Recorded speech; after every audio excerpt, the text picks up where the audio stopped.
اعوذ باللہ من الشیطان اللعین الرجیم بسم اللہ الرحمن الرحیم الحمد للہ الملک الحق المبین قاسم الجبارین مبیر الظالمین مدرک الحاربین رب الشہداء والصدقین والصلاة والسلام علی سید المرسلین وخاتم النبیین ورحمة للعالمین وشفیع المذنبین والمخاطب بطاہ ویاسین ابی القاسم محمد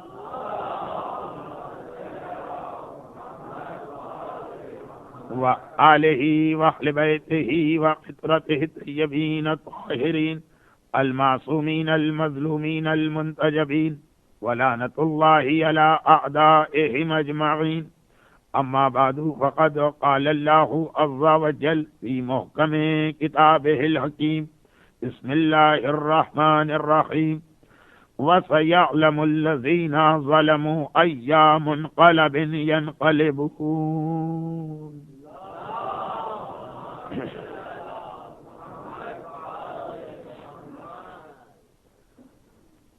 یہ خیال کرتے ہوئے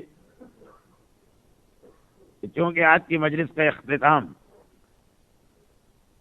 شب شہادت کے شروع ہو جانے کے بعد ہوگا، ابھی 7 ربیع الاول کا دن چل رہا ہے،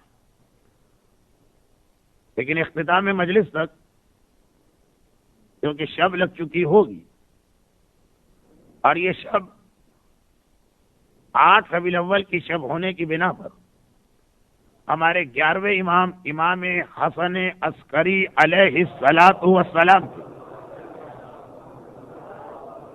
شہادت کی رات ہے، اور اسی مناسبت سے بعد مجلس تابوت یا شبیہ تابوت برآمد ہوگی، تو ہمیں اپنی مجلس کا آخری حصہ انہی امام معصوم کے حالات کے حوالے سے بیان کرنا ہے، چاہے لوگوں کو پسند آئے کہ پسند نہ آئے، لیکن میرا طریقہ کار ہمیشہ یہی رہتا ہے کہ شب شہادت کو اول تو کوشش یہ کی جاتی ہے کہ ساری مجلس اس امام کے حوالے سے ہو، اور اگر کوئی موضوع پہلے سے ایسا چلا رہا کہ اسے مکمل کرنے کے لیے ساری مجلس میں ذکر نہ کر سکے تو کم از کم مجلس کا آخری 1/3 حصہ امام معصوم، اس امام معصوم کے جس کی شہادت کی رات ہوتی، اس کے حوالے سے کیا جاتا۔ اور چونکہ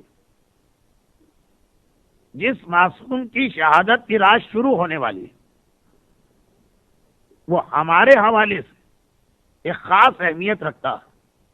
ہمارے حوالے سے مطلب یہ کہ ہم غیبت امام میں زندگی گزارنے والے، ہمارے لیے تو ساری تیاریاں کرا کے ہمارا یہی 11واں امام گیا تھا، اس لیے کہ 12واں امام اس طرح سے غائب نہیں ہوا جیسے حضرت عیسیٰ، جیسے حضرت خضر، جیسے حضرت الیاس، جیسے حضرت ادریس، ان کی طرح سے غیبت نہیں تھی۔ یہ جن انبیاء کا میں نے نام لیا، انہوں نے ایک زمانہ، ایک طویل عرصہ اپنی عمر کا ایک حصہ لوگوں کی آنکھوں کے سامنے گزارا اور پھر غائب ہو گئے۔ ہمارے زمانے کا امام اپنی ولادت کے دن سے ہی غائب ہے، اور اپنی امامت کے پہلے دن سے ہی، تو وہ عوام کے سامنے آئے ہی نہیں۔ اس لیے ان کے زمانے کے مومنین کرام کے سارے مسائل ہمارے ان امام معصوم نے حل کیے، کہ جن کی شہادت کی رات شروع ہونے والی ہے، اس لیے خاص طور پر آخر مجلس 11ویں امام کے حوالے سے ہوگی، اور درمیان مجلس بھی ایک واقعہ عمر سعد کا جب بیان کیا جائے گا تو اس میں بھی ایک چھوٹا سا ریفرنس یا تذکرہ انہی 11ویں امام کے حالات کا آئے گا۔ اب اس مجبوری کی بنا پر ہماری آج کی مجلس کا اسٹائل الٹا ہے۔ ابھی تک کتنی مجلسیں پڑھی گئیں؟ ابتدا زمانے کے امام کے حالات سے ہوتی تھی، آخری حصہ مختار نامے کا ہوتا تھا۔ آج آغاز مختار نامے سے ہو رہا ہے، اور درمیان مجلس میں پھر ہمیں امام معصوم کا تذکرہ کرنا، لیکن اس تمہید کے بعد بھی براہ راست ابھی مجلس شروع نہیں کر رہا ہوں، اور ایک چھوٹی سی زحمت اس لیے دے رہا ہوں کہ واقعا میں محسوس کر رہا ہوں کہ منتظرین جو اختتام پہ کھڑے ہیں ان کے لیے مسئلہ پیش آ رہا، جبکہ آگے بہرحال تھوڑی بہت جگہ خالی ہے۔ ایک آخری مرتبہ آپ سے گزارش ہے کہ جتنا آگے آپ آ جا سکتے ہو آ جائیے، تاکہ بعد میں مجلس ڈسٹرب نہ ہو، اور باقی مومنین اس دوران درود بھیجے محمد و آل محمد۔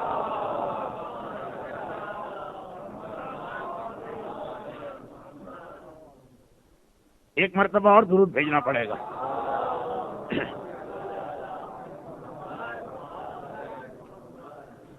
سورہ مبارکہ شورى، قرآن کریم کی وہ آیت جو ہر دور ہر زمانے میں اپنی صداقتیں ہمیں دکھاتی بھی جاتی، اور یہ وہی آیت اسے غیبی ہاتھ نے اس دیوار پر لکھا تھا جو ایک چرچ کی دیوار تھی، اور اس رات کو لکھا تھا جب سیداریوں کا لٹا ہوا قافلہ قیدی بنا کر حلب کے علاقے سے گزارا جا رہا تھا۔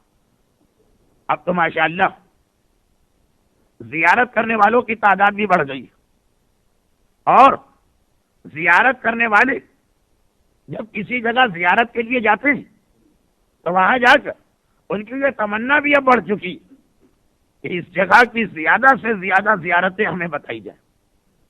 پہلے انسان کسی شہر میں جاتا، ایک جو مرکزی زیارت وہ کر کے آ جاتا تھا، لیکن اب تاریخ اسلام سے آگہی کے بعد یہ شوق بڑھتا چلا جا رہا۔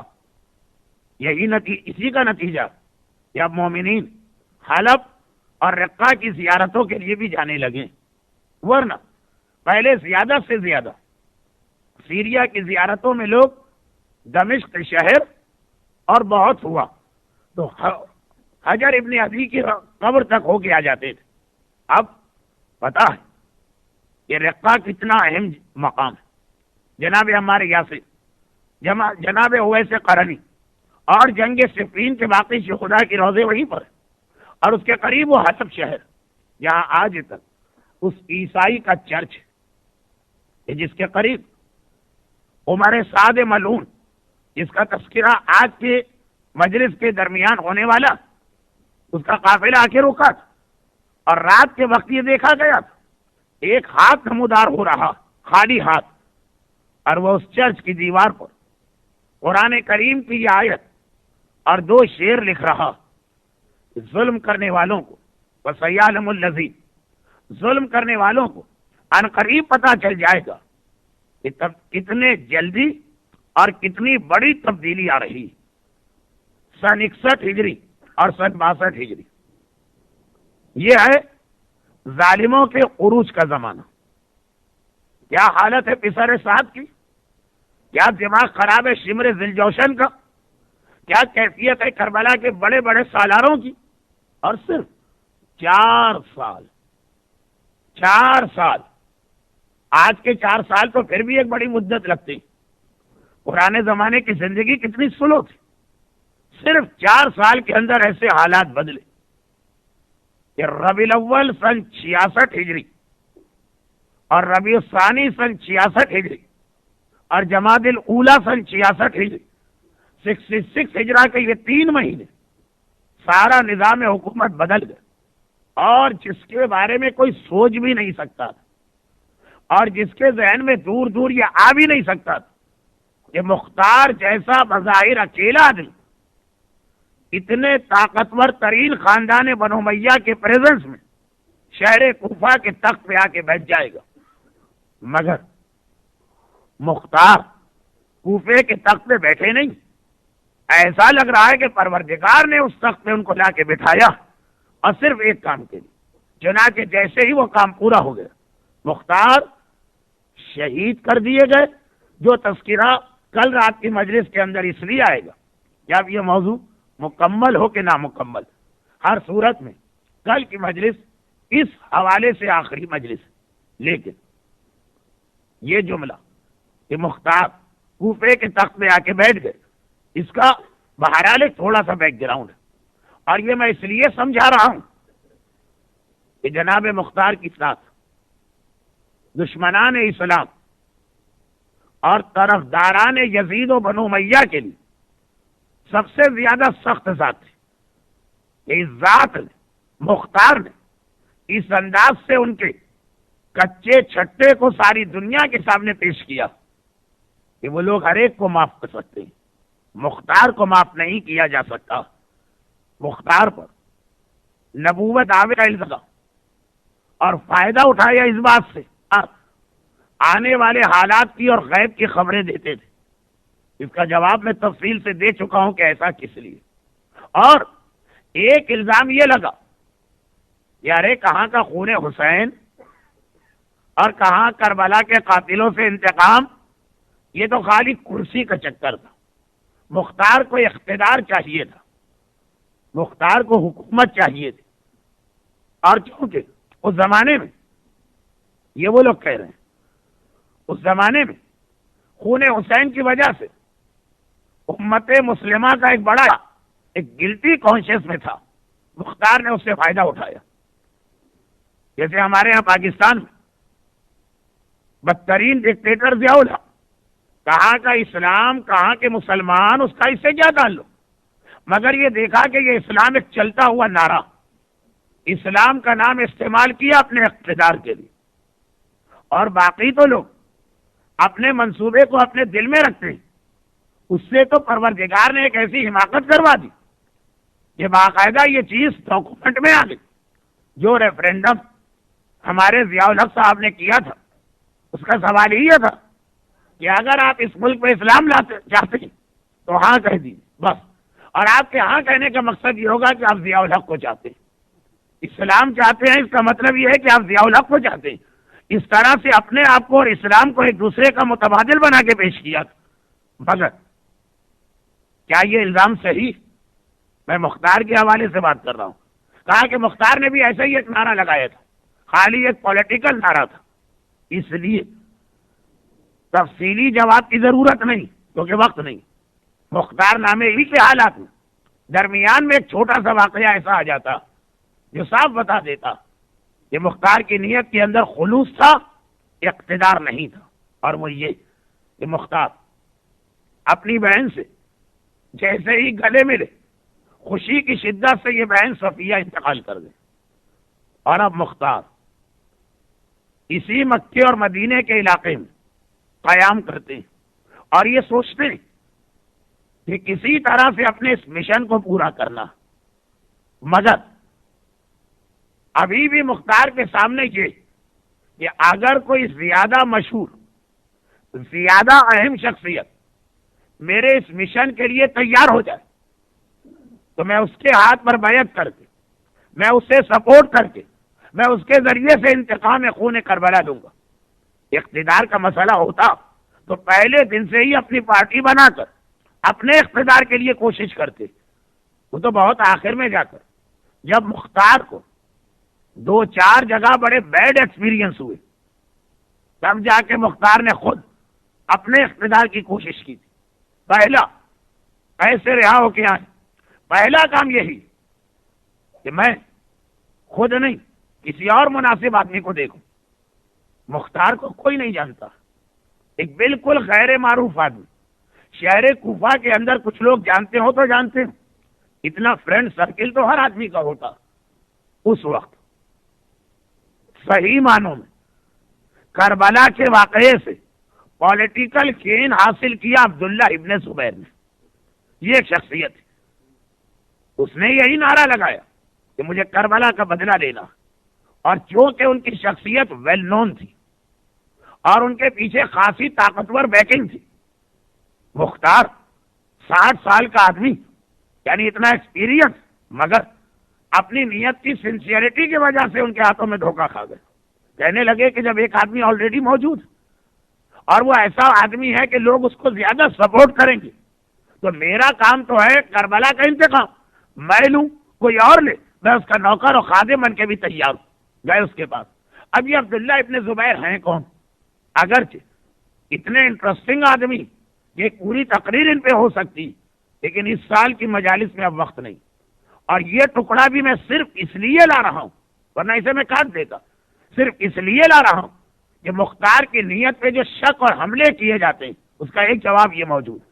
یہ عبداللہ ابن زبیر زبیر ابن عوام کے بیٹے اور ان کی ماں اسما بنت ابی بکر یعنی حضرت عائشہ کی بڑی بہن اور حضرت ابو بکر کی بڑی بیٹی وہ عبداللہ ابن زبیر کی ماں اور ان کے باپ زبیر مولا کائنات کی خلافت ظاہریہ میں طلحہ و زبیر طلحہ و زبیر طلحہ و زبیر کا لفظ بہت آتا ہے، تو ان میں جو زبیر تھے ان کے بیٹے ہیں عبداللہ ابن زبیر جو پیغمبر کے پھوپھیزاد بھائی بھی بنتے، اور ہمارے اکثر علماء کا یہ نظریہ کہ وقت آخر انہوں نے توبہ کر لی تھی، کیونکہ جنگ جمل کے درمیان جب مولا کائنات نے ان کو یاد دلایا تھا کہ تم ہمارے خاندان سے تعلق رکھنے والے پیغمبر کی وہ حدیث بھول گئے کہ جو علی کے مقابلے میں آئے گا وہ باطل ہوگا، ایک فارمولہ بنا کے پیغمبر نے دے دیا، کسی ایک یا دو کی بات نہیں، کہا جو علی کے مقابلے میں آئے گا بس سمجھ لو کہ وہ باطل ہوگا۔ زبیر کو حدیث یاد دلائی، شرما گئے، میدان جمل چھوڑ کے جانے لگے۔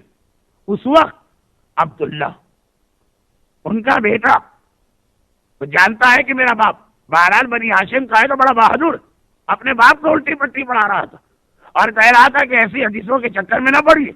میں ساری تفصیل میں اس لیے نہیں جا رہا کہ آج کا موضوع عبداللہ ابن زبیر نہیں، لیکن یہ دیکھنے کے باوجود کہ 20 سال پہلے یہ مولا کا اتنا مخالف ہے کہ اس کا باپ جب شرما گیا، نادم ہو گیا، حدیث رسول سن کر طلحہ اور زبیر کی جوڑی ٹوٹ گئی اور زبیر جنگ جمل سے باہر جانے لگے، تو بیٹا اپنے باپ کو روک رہا ہے اور کہہ رہا ہے کہ علی کے خلاف تلوار چلائی، مگر مختار نے سوچا وہ 20 سال پرانی بات، عبداللہ ابن زبیر کی جوانی ہو سکتا ہے کہ 20 سال کے بعد اور کربلا کے واقعے کی وجہ سے ایسے لوگوں کو شوق لگے تھے بدل گئے۔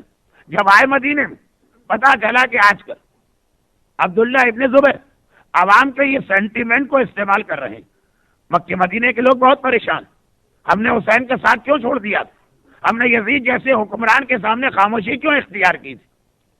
چنانچہ عبداللہ ابن زبیر کی بیعت مکے والوں نے کر دی، مختار بھی جا کے ان کے ہاتھ میں بیعت کرتے، مگر ساتھ میں یہ بھی کہتے ہیں کہ میں ایک شرط پہ آپ کے ہاتھ میں بیعت کر رہا ہوں، اور وہ یہ ہے کہ آپ کو کربلا والوں کے خون کا انتقام لینا، اور اس کے لیے میں آپ کو فل سپورٹ کروں گا، ساری قربانیاں میں دوں گا، میں آپ کی فوج بڑھاؤں گا، میں آپ کی فوج کا سالار بنوں گا، دشمنوں کے حملے میں روکوں گا، یزیدیت سے میں ٹکراؤں گا۔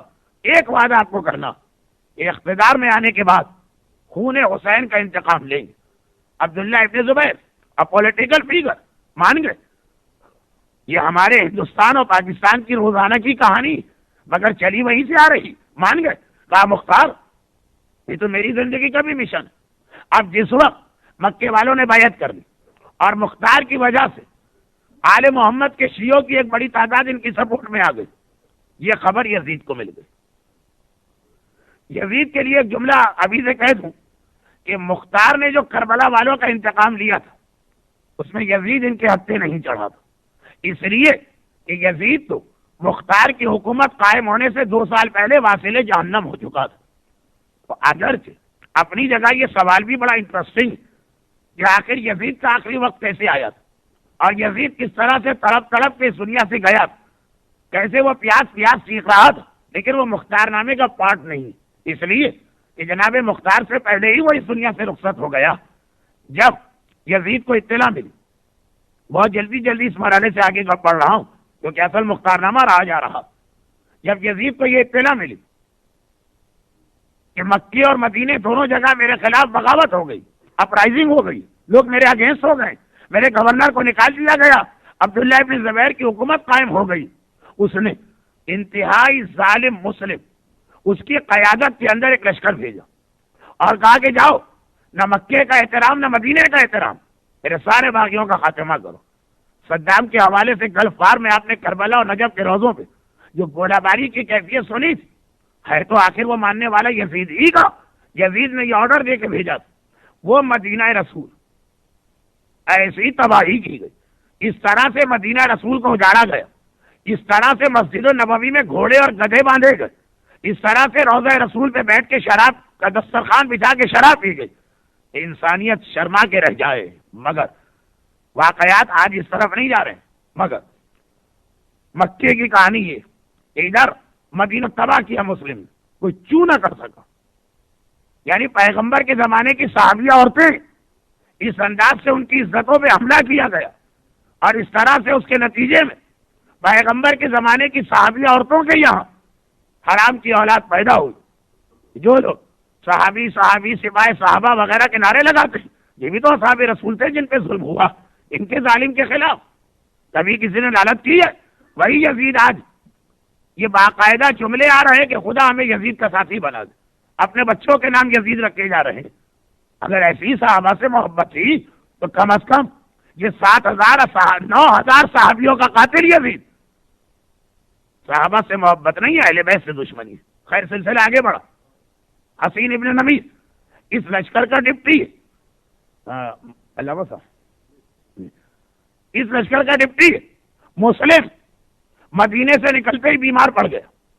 لوگوں نے اس سے کہا کہ دیکھو تمہاری موت قریب آ رہی، تم نے مدینہ رسول کو تباہ کیا، دنیا سے جاتے جاتے توبہ کر جاؤ، شاید اللہ توبہ قبول کر لے.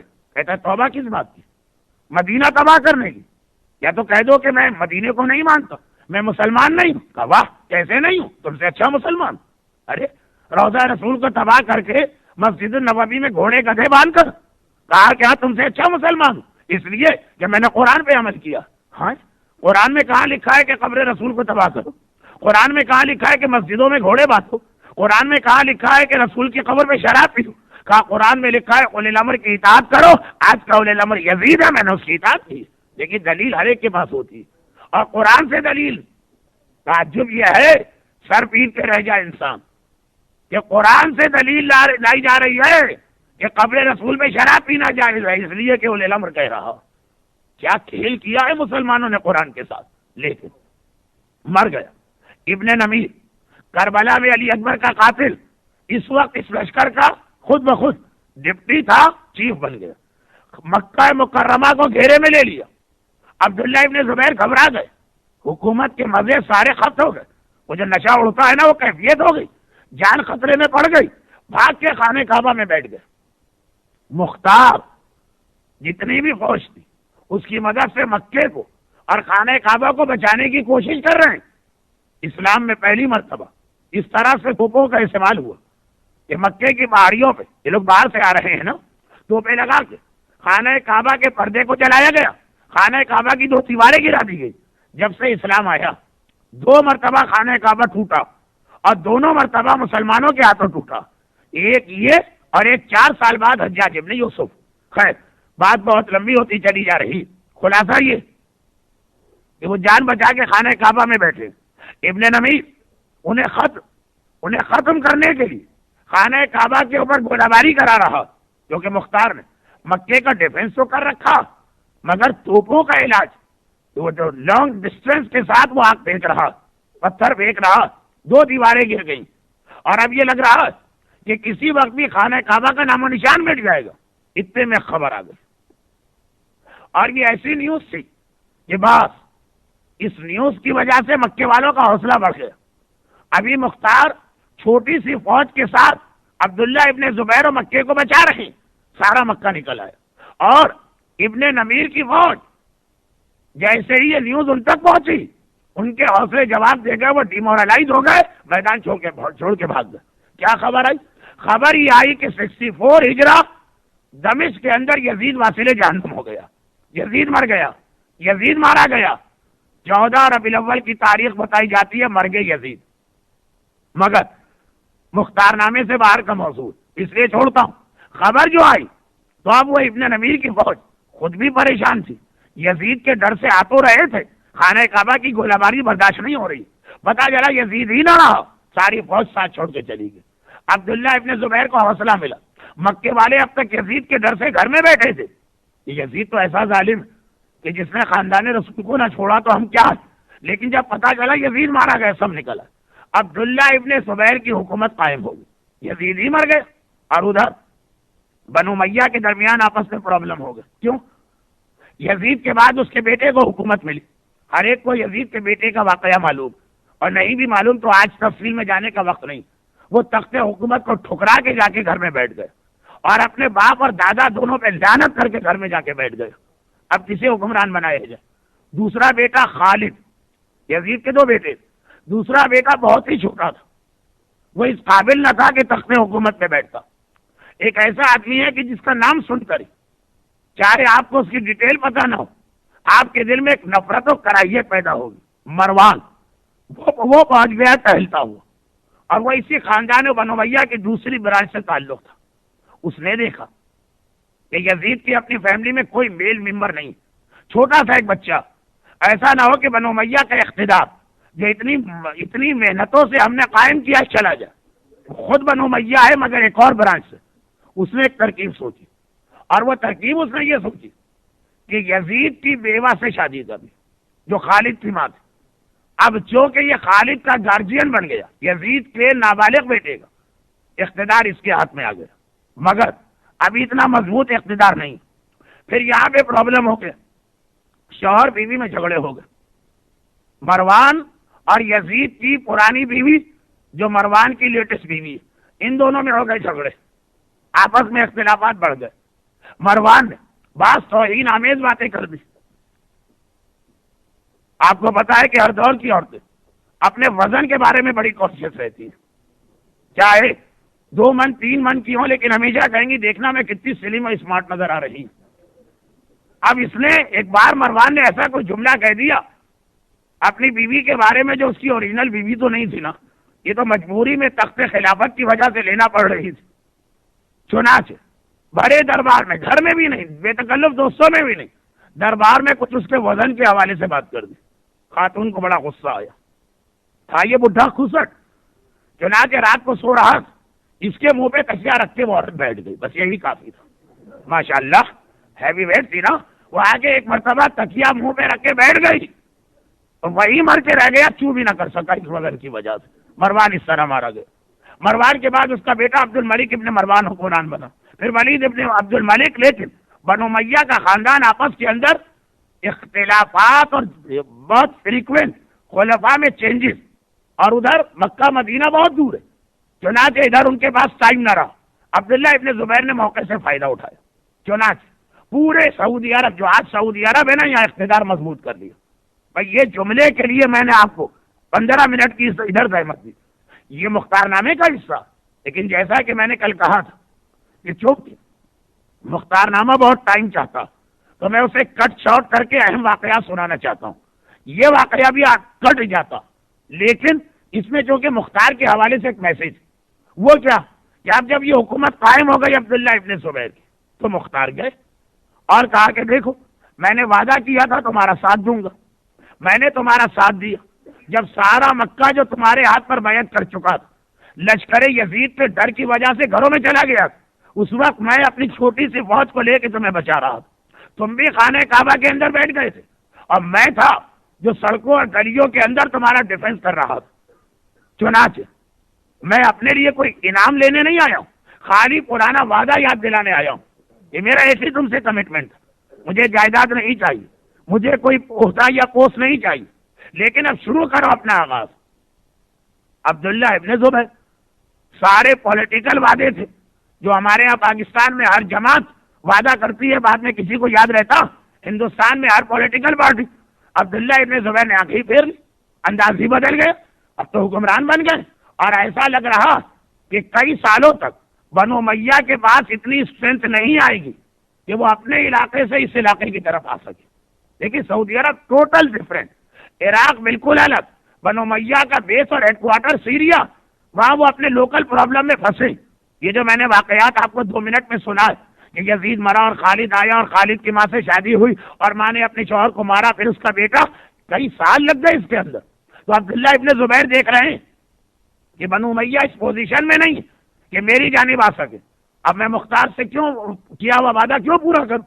وہ کون سا دل سے محب رہے بیٹھا، آنکھیں پھیر لی، مختار سے بات کرنے کو تیار نہیں، مختار سے کیے ہوئے وعدے کو سننے کو تیار نہیں۔ اتنا شدید صدمہ مختار کو ہوا کہ میں نے اتنی سنسیئرٹی کے ساتھ اپنی جان کو خطرے میں ڈال کر، اپنے آپ کو پیچھے رکھ کر اس آدمی کو اس لیے حکومت دلوائی تھی تاکہ کربلا کا انتقام لیا جائے، اور اس نے ذرا سا لحاظ بھی نہ رکھا۔ بھئی ایسا بھی ایک طریقہ ہوتا ہے کہ ٹٹول کی جاتی ہے۔ ہاں یقیناً مجھے وعدہ یاد ہے، لیکن کچھ دن تو مجھے دو ذرا، میری حکومت تو وہ بالکل صاف مکر گیا. اتنا شدید صدمہ کہ اسی دن مختار نے ایک فیصلہ کر لی، اور فیصلہ یہ کیا کہ آج کے اس بیٹر ایکسپیرینس کے بعد اب میں کسی اور پہ اس طرح ریلائی نہیں کروں گا کہ اس کو مدد دوں، اسے کرسی دلواؤں، اسے اقتدار تک پہنچاؤں، اور بعد میں وہ دودھ میں سے مکھی کی طرح مجھے نکال دے. مجھے اس پہ اعتراض نہیں ہے، مگر جو میرا مشن ہے وہ تو پورا کرے. کیونکہ مختار 65 سال کے ہو چکے ہیں، کا زندگی کا بھروسہ نہیں ہے. ایوریج ایج کے اعتبار سے اب میں آخری مرحلوں میں ہوں. میں کیا یہی کرتا رہوں کہ 2 سال 3 سال کسی کے لیے قربانی دوں اور پتا چلے کہ پھر وہ اپنے وعدے کو پورا نہ کرے؟ یہاں سے مختار ذرا بدلے، یعنی بدلے ان مانوں کہ حکومت میں آنا نہیں چاہتے تھے، کرسی چاہتے نہیں تھے، یہ تہمت لگائی جا رہی. اتنا بیڈ ایکسپیرینس ہوا. اب مختار واپس کوفہ پہنچ گئے. کوفہ کیوں پہنچے؟ اس لیے کہ کوفے سے نکلے تھے ابن زیاد کا تھریٹ، ودن 3 days کوفہ چھوڑ دینا. مگر جیسے ہی یزید مارا گیا، اور یزید کے مارے جاتے ہی یا مرتے ہی فوراً کوئی اسٹیبل گورنمنٹ نہیں آئی، تو ہر طرف اپرائزنگ ہوئی. کوفے کے اندر بھی اپرائزنگ ہو گئی. وہ محبان اہل بیت، جیسے وہ بوڑھا آدمی عمیر، اس طرح کچھ اور لوگ تقیے میں تھے، گھروں سے نکل کے آئے. یزید کی جانب سے جو اپوائنٹڈ گورنر تھا ابن زیاد، اس کی ڈیوٹی یہ تھی کہ 6 مہینے کوفے میں رہے، 6 مہینے بصرے میں. اور یہ وہ پیریڈ تھا جب وہ بصرے میں تھا، تو کوفے میں ابن زیاد بھی نہیں. اس کی طرف سے ایک بہت ہی کمزور قسم کا آدمی تھا، عمر ابن حارث. مار پیٹ کے اسے لوگوں نے نکالا اور سیدھا جا کے پہلے اس جیل پہ اٹیک کیا. وہ جیل کا دروازہ ٹوٹا. 4,500 محبان اہل بیت پتہ نہیں کتنے سالوں کے بعد اس جیل سے نکل کے آئے، جس کی آپ ساری تفصیل سن چکے ہیں اس جیل کی. اب جب یہ لوگ باہر آ گئے تو کوفے کے اندر ایک طرح انہی کی حکومت چل رہی. اگرچہ ان میں سے کسی نے حکومت کو نہیں سنبھالا. پھر خاندان بنو امیہ ہی کا ایک آدمی آ گیا، مگر اس نے ان کے معاملات میں انٹرفیئر نہیں کیا، اور یہ ادھر نہیں گئے. اب یہ جو باہر آئے تو سب بہت ہی زیادہ پریشان تھے کہ ہم زندہ تھے اور اپنے آقا کی مدد کے لیے نہ پہنچ سکے. حسین حل من ناصرین ینصرنا کہتے رہے، ہم 4,500 نہ پہنچے. گرچہ ان کا کیا قصور، اتنی سخت ترین جیل میں، مگر باہر ان میں سے بعض کو اتنا صدمہ کہ مین ٹائم مختار کوفے آ گئے. پتہ چل گیا نا کہ آج کل کوفے کے حالات بدل گئے.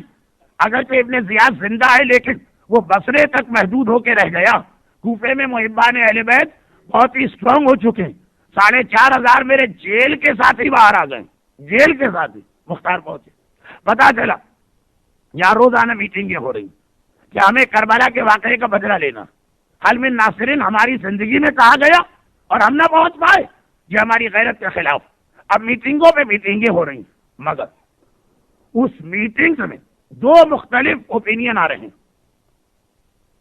مختار والا اوپینین پہلا اوپینین کہ ہمیں بدلہ لینا، مگر پلاننگ کے تحت اتنی بڑی حکومت سے ٹکرانے جا رہے ہیں.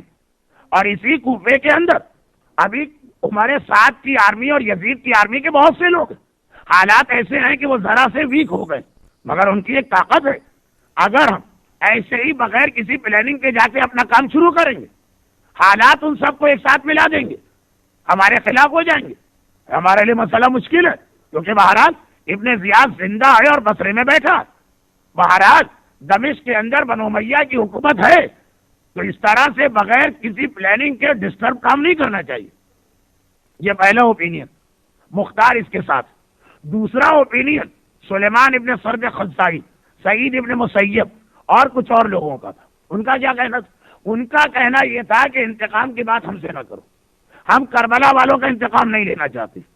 کہا یہ وہ مشن جو ہماری طاقت اور کیپیسٹی سے بہت زیادہ، وہ آ کے حسین کا بیٹا لے گا، ہمیں تو خالی اپنی جان دینا ہے کہ حسین مر گئے ہم کیوں زندہ. چنانچہ پلاننگ کس بات کی؟ جان دینے میں کیا پلاننگ؟ ہمیں کسی کو نہ بنو امیہ کا اقتدار ختم کرنا، نہ ابن زیاد کو واصل جہنم کرنا ہے. ہمیں تو صرف یہ سوچنا کہ اگر ہم کربلا میں ہوتے اور حل من ناصرین سنتے تو فوراً جاتے اور اپنی جان دے دیتے. کون سی لمبی چوڑی پلاننگ کرتے؟ اب 2 اوپینین ہو گئے. ایک کا کہنا ہے بدلہ لینا، ایک کا کہنا ہے فقط شہادت لینا. سلیمان ابن سرد اور ان کے ساتھ ایک بڑا تقریباً 4,000 آدمی مل گئے. بلا کا واقعات تازہ تازہ تھا، اسی وقت ہوا تھا. کہا کہ اب زندہ رہنے کا فائدہ نہیں، ہم تو بس مرنا چاہتے ہیں اور مرنے کے لیے جا رہے ہیں. مختار نے اس سجیشن یا اوپینین کو نہیں مانا. کہا کہ نہیں، میں اس طرح کی جان دینے کو پسند نہیں کر رہا ہوں کہ خالی ہمارا خون گیا اور فائدہ کچھ نہ ہوا. اب یہ اختلاف ہو گئے اور اس وقت ایسا ٹائم نہیں ہے کہ میں سمجھاؤں کہ دونوں اپنی جگہ صحیح. بہرحال نتیجہ یہ نکلا کہ مختار گھر بیٹھ گئے. کہا کہ پہلے یہ لوگ جو جہاد کر رہے ہیں کرنے دو، ہو سکتا ہے بائی چانس یہ لوگ جیت جائے. تو یہاں مسئلہ کرسی کا تو نہیں ہے نا کہ انتقام میرے ذریعے لیا جائے، میرا نام مشہور. اگر یہ جیت گئے میرا مشن خود بخود حاصل ہو جائے، اور اگر خدا نہ خواستہ یہ مارے گئے تو ان کا مشن تو پورا ہوگا، وہ تو شہید ہونے جا رہے ہیں، لیکن میرے پاس چانس ہوگا بعد میں تحریک چلانے کا. جگہ جگہ جگہ جگہ مختار اپنے کیریکٹر کی یہ بلندی پیش کر رہے ہیں کہ دیکھو جو کرسی کا بھوکا ہوتا، جو اقتدار کا بھوکا ہوتا ہے، اس کا یہ طریقہ نہیں ہوتا. گھر جا کے بیٹھ گئے کہ یہ لوگ نکلے 4,500. کتابوں میں انہیں توابین کہا گیا، اگرچہ یہ خود بہت ہی ڈیٹیل ٹاپک ہے کہ توابین کیوں کہا گیا، چھوڑ دیجیے، آج کا موضوع نہیں.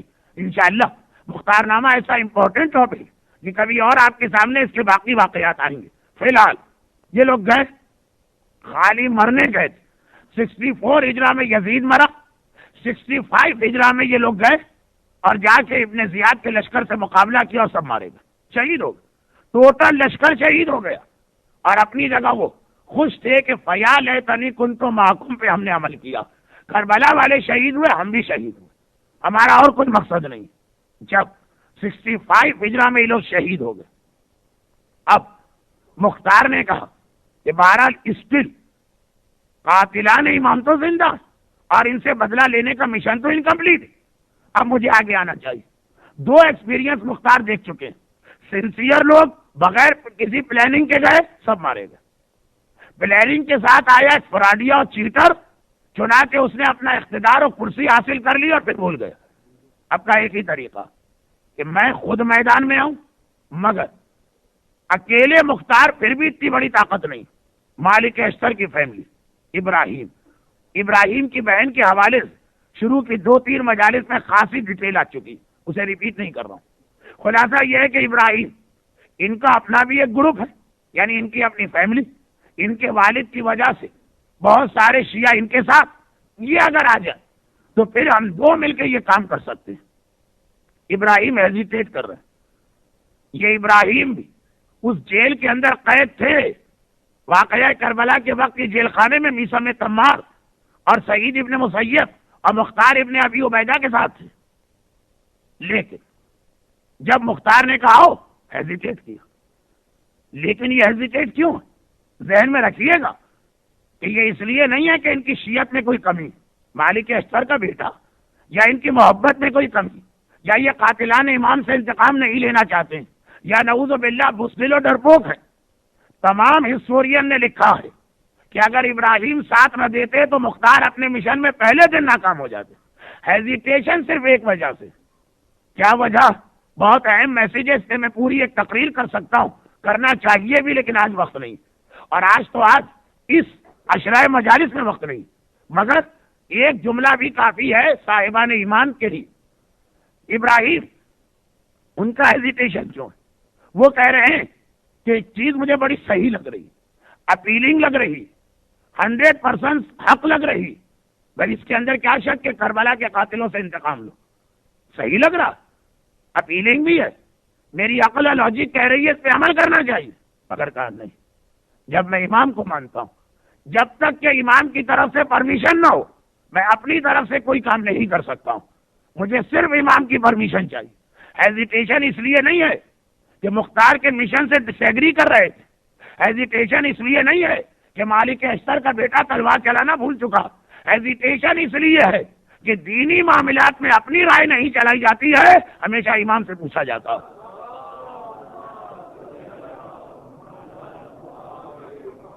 اب دیکھیے 35 40 45 منٹ کے بعد تو میں ایک جاندار سلوات کی آپ سے توقع کر سکتا ہوں.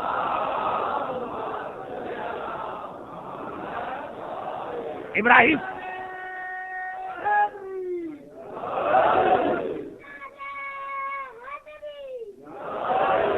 ابراہیم کہتے مختار بات صحیح ہے، لیکن بغیر امام کے میں اپنی مرضی دین میں نہیں چلا سکتا ہوں۔ دیکھیے کتنی اہم بات ہے ان لوگوں کے لیے جو ہر چیز میں میری عقل، میری لاجک، میرا تجربہ، میں یہ کہتا ہوں، میری اسٹڈی یہ کہتی۔ یاد رکھیے ہم مرجے کی بات بھی دین میں نہیں مان سکتے۔ اگر امام اس کو اپوائنٹ کر کے نہ جاتے، صرف امام کی وجہ سے ہم اس کے مرجے کی بات مانتے ہیں، ورنہ ہم کسی غیر معصوم کی بات دین میں نہیں مان سکتے۔ اب ابراہیم کا فقط یہ پوائنٹ اور بہت ہی ویلڈ اور بہت ہی لیگل قسم کا پوائنٹ تھا۔ آخر یہ طے پایا کہ چل کر امام سے پوچھا جائے۔ امام سے کانٹیکٹ کیا گیا اور اس کے اندر 3-4 کانٹیکٹ ہوئے، کبھی مختار گئے، کبھی ابراہیم گئے، کبھی 50 آدمی بھیجے گئے۔ چوتھے امام نے بعض مصلحتوں کی بنا پر کھل کے یہ بھی نہیں کہا کہ ہاں انتقام لو، اور یہ بھی نہیں کہا کہ گھر بیٹھ جاؤ۔ پہلے تو ایک جملہ کہا بڑا مبہم، کہا اگر ہم اہل بیت کی محبت میں ہمارے قاتلوں سے انتقام لینے کے لیے کوئی حبشی غلام بھی میدان میں آ جائے تو سب کو اس کا ساتھ دینا چاہیے۔ لیکن ابراہیم ابھی کنفیوز، کہا مولا نے تیرا نام کیوں نہیں لیا؟ کافی تھی یہ بات، لیکن وہ ان کی احتیاط، مگر وہ والی احتیاط نہیں جو ہم میں سے بہت سو کو ہمیشہ گھر میں بٹھائے رکھتی ہے۔ مرنے مارنے کے لیے مختار سے زیادہ ہی بہتر ہے اور مختار سے بڑے کارنامے ان کے۔ کہا نہیں، معاملہ بہت اہم ہے، اس میں خون بہانا پڑے گا، اس میں قتل کرنا پڑے گا، کھل کے اجازت چاہیے۔ دوسرا ڈیلیگیشن بھیجا گیا۔ امام نے کہا کہ اس مسئلے میں نے پورا اختیار اپنے چچا محمد حنفیہ کو دے دیا، انہیں اپنا نمائندہ بنایا، انہیں اپنا نائب بنایا۔ بات واضح ہوگی۔ لوگ گئے، 50 کا ڈیلیگیشن کوفے سے گیا، لیکن مختار ہر بار نہیں جا سکتے، ابراہیم ہر بار نہیں جا سکتے۔ یہ آج کا زمانہ نہیں ہے کہ ٹکٹ کٹایا اور آدھے گھنٹے میں پہنچ گئے، پرانا زمانہ 50 آدمی۔ محمد حنفیہ نے کہا کہ میرے بھتیجے زمانے کے امام نے جو اختیار مجھے دیا، اس کی مدد سے میں مختار کو پوری اجازت دیتا ہوں کہ جس طریقے سے ممکن ہو ہمارے خون کا اور ہمارے خاندان کے خون کا بدلہ لینا۔ 50 آدمی گھر آئے، واپس آئے کوفہ، مختار کو بتایا رات کا وقت ہے۔ مختار خوشی سے اچھل پڑے، نام کے ساتھ پرمیشن آئی، فوراً سب کو لے کے ابراہیم کے گھر گئے۔ آدھی رات ہو گئی، ہاتھ پہ ہاتھ رکھ کے وہیں بیعت کر لی گئی، اور نیکسٹ ڈے سے اب اس کے لیے پریپریشن شروع ہوئی، یہاں تک کہ ربیع الثانی 66 ہجری کی ایک رات آئی، اور اس رات کو مختار اپنے مشن میں اس طرح کامیاب ہوئے کہ ابراہیم کی تلوار کی وجہ سے ابن زیاد کا اپوائنٹڈ آدمی کوفہ چھوڑ کے بھاگا، اور دارالامارہ کے اندر مختار آ کے بیٹھ گئے۔ نیکسٹ مارننگ پہلا جلسہ، آپ نے خود بھی محسوس کیا کہ میں نے درمیان کی بہت سی ڈیٹیل چھوڑ دی، اس میں کچھ باتیں انٹرسٹنگ ہیں، امپورٹنٹ نہیں، کچھ باتیں واقعاً امپورٹنٹ ہیں، لیکن ہر چیز آج نہیں آ رہی ہے، بلکہ اس سال نہیں آ رہی ہے۔ اب سنیے، اگلے دن صبح مختار نے ایک اعلان کر دیا اور کہا سنو، یہ شہر کوفہ میں میں نے زندگی کے 60 سال گزارے، اور میں ایک اعلان کرتا ہوں کہ آج تک اگر کسی نے مجھے نقصان پہنچایا، میری مخالفت کی، مجھ سے کوئی دشمنی، سب کے لیے میری معافی ہے، اور میں کسی سے کچھ نہ کہوں گا۔ بنو امیہ کے ہر سپورٹر کو میں معاف کرتا ہوں۔ میں یہ نہیں کہا کہ اللہ نے یا امام نے معاف کیا، البتہ کربلا کے واقعے میں اگر کوئی آدمی کسی طرح بھی انوالو، اسے میں نہیں چھوڑوں گا، چاہے اس کو مارنے میں میری اپنی جان چلی جائے، تب بھی میں سمجھوں گا میں کامیاب ہو گیا۔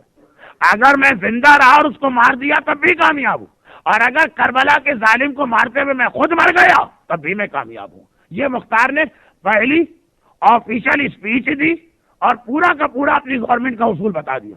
اگلی صبح اس اعلان کے بعد ابن زیاد کا خزانہ کھولا گیا، مگر مختار نے کہا درہم دینار روپے پیسے پہ توجہ نہ دو، تو پھر یہ خزانہ کیوں کھولا گیا؟ کہا یہاں جو ڈائریز رکھی، بہرحال حکومتیں جو ہیں وہ سسٹم سے چلتی، کربلا کے واقعے کی پوری ڈائری رکھی گئی تھی، یعنی جب کبھی کوئی فوج بھیجی جاتی تھی تو اس کے ساتھ 8-10 آدمی الگ سے بھیجے جاتے تھے، جن کا کام یہ تھا کہ وہ قریب کہیں اونچی جگہ پہ بیٹھ جائے، خالی لکھتے رہیں کیا ہو رہا، وہ کسی معاملے میں انوالو نہیں ہوتے۔ انہی میں سے ایک آدمی کا نام حمید ابن مسلم، جو بہت زیادہ کربلا کی روایتوں میں آتا، وہ کوئی سپاہی نہیں تھا، وہ لڑنے کے لیے نہیں بھیجا گیا تھا، وہ ہمارے ساتھ کے لشکر کا پارٹ بھی نہیں تھا، لشکر کے ساتھ الگ سے گیا تھا جو ڈائری لکھنے والے اور رپورٹ لکھنے والے، اور وہ آفیشیل رپورٹ ریکارڈ میں رکھی جاتی، چاہیے نکالو۔ اور اب وہ کربلا کے واقعے کے حوالے سے جتنا ڈاکومنٹس تھے وہ سب منگوائے تھے۔ پرانے زمانے میں بھی یہ ڈاکومنٹ کا سسٹم تھا۔ اب وہاں دو چیزیں ملی، نمبر ایک وہ ساری لسٹیں ملی کہ کربلا میں کون کون گیا تھا، اور ساتھ میں وہ ڈائری ملی کہ اس میں سے کربلا میں کس کس نے کیا کیا تھا۔ اب مختار نے اپنی ایک ہیبٹ بنا لی جس کی وجہ سے کربلا کے بہت سارے واقعات ہمارے سامنے آئے، اور وہ ہیبٹ یہ بنائی کہ جب کبھی کوئی ظالم گرفتار کر کے لایا جاتا تھا، مختار پہلا سوال یہ کرتے تھے کہ یہ بتاؤ کربلا میں تم نے کیا کیا تھا۔ اچھا ابھی آپ سنیں گے، اور اگر یہ تقریریں سننے کے بعد آپ کو ذرا انٹرسٹ پیدا ہوا تو آپ مختار نامہ پڑھیں گے۔ گجراتی زبان میں بھی مرحوم حاجی نانجی نے بہترین طریقے سے مختار نامہ لکھا، اردو میں بھی مختار آل محمد، امیر مختار، خدائی انتقام، اور پتہ نہیں کتنے مختلف ناموں سے کتابیں، اور انگریزی زبان میں بھی مختار پہ کئی کتابیں، جن میں سے ایک میری اسپیچز کا انگلش ٹرانسلیشن ہے، اور وہ انگریزی میں چھپا ہے تو ہر زبان میں ہے۔ یہاں غالباً کوئی فرینچ والا تو نہیں ہے، اس لیے میں فرانسیسی کا حوالہ نہیں دے رہا ہوں، اور اصل یہ کہ دے بھی نہیں سکتا ہوں، مجھے خود بھی نہیں معلوم، لیکن گجراتی، اردو اور انگریزی کافی۔ اب آئیے، مختار نے یہ بات کیوں آ گئی تھی کہ سارے واقعات میں نہیں پڑھوں گا، آپ کو انٹرسٹ ہوگا آپ خود پڑھیں گے تو آپ دیکھیں گے کہ ہر آدمی جب پکڑ کے لایا گیا، دو کا تو تذکرہ مجھے یاد کرنے کا ارادہ تھا، شاید اب دونوں کا نہ ہو سکے، خالی ایک کا ہو جائے کوئی بات نہیں، لیکن مختار سزا دینے سے پہلے پوچھتے تھے یہ بتاؤ کربلا میں تم نے کیا کیا، اور آپ دیکھیں گے وہ ساری ڈیٹیل بتاتے تھے۔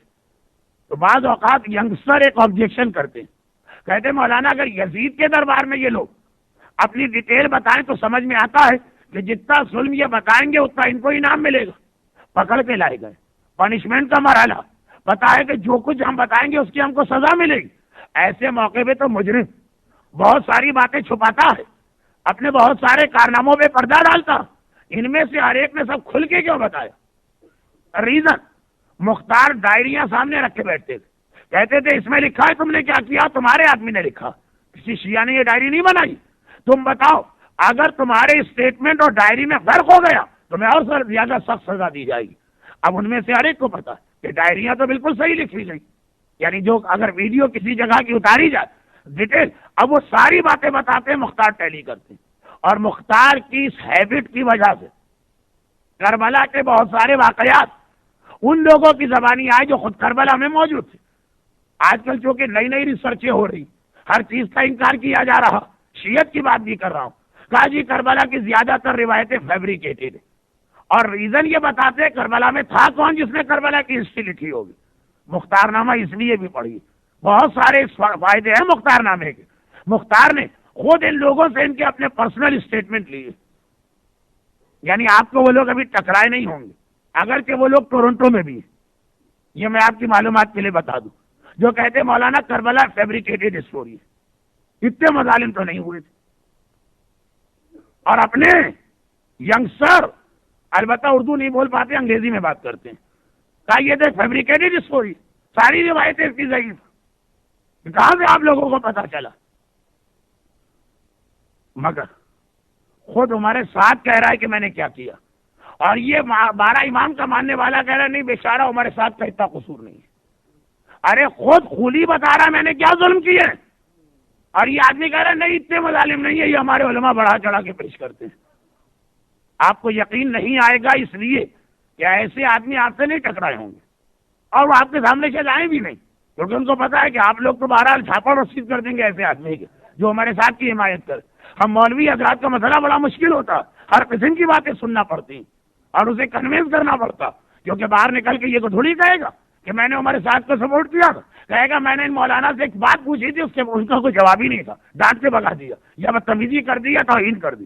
اور لوگ جو کہ ہر مولانا کے بارے میں سمجھتے ہیں کہ جو ان کے پاس جواب وواب تو ہوتے نہیں ہیں، وہ اپنی مولانائیت ہر جگہ چلاتے ہیں، یقین بھی کر لیں گے۔